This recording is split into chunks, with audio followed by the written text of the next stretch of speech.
और इस वक्त बड़ी खबर आपको बता दें, डीएचपुरा से बड़ी खबर आ रही है। शलमची नंदी मार्ग इलाके के पास भूस्खलन हुआ है। कथित तौर पर कुछ दुकानों और आसपास के घरों को नुकसान पहुंचा है। नंदी मार्ग डीएचपुरा मार्ग पूरी तरह से बंद है।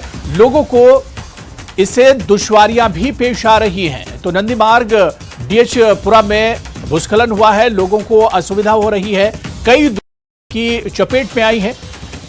डीएचपुरा से ये बड़ी खबर, जहां पर भूस्खलन की खबर इस वक्त आ रही है, आपको बताते चलें। और ये शुरुआती तस्वीरें भी आ गई हैं। आप देख सकते हैं कि किस तरह से जो आसपास की दुकानें हैं और जो मकान हैं उन्हें इससे नुकसान पहुंचा है।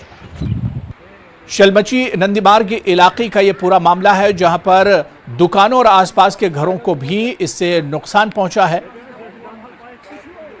नंदी मार्ग डीएचपुरा रोड पूरी तरह से बंद कर दिया है, जिसकी वजह से लोगों को भी दुश्वारियां पेश आ रही हैं। डीएचपुरा से बड़ी खबर, शलमची नंदी मार्ग इलाके के पास दुकानों और आसपास के मकानों को भी इससे नुकसान पहुंचा है। नंदी मार्ग डीएचपुरा रोड पूरी तरह से बंद कर दिया गया है, क्योंकि लगातार पहाड़ से पत्थर नीचे आ रहे हैं, जिसकी वजह से लोगों को भी दुश्वारियों का सामना करना पड़ रहा है। और ये तस्वीरें भी आप देख सकते हैं कि किस तरह से अचानक पहाड़ से भूस्खलन हुआ और उसके बाद आसपास की जो दुकानें और जो मकान हैं उन्हें इससे नुकसान पहुंचा है। शलमची नंदी मार्ग इलाके के पास की यह घटना है, जहां पर भूस्खलन हुआ है। दुकानों और आसपास के घरों को इससे नुकसान पहुंचा है।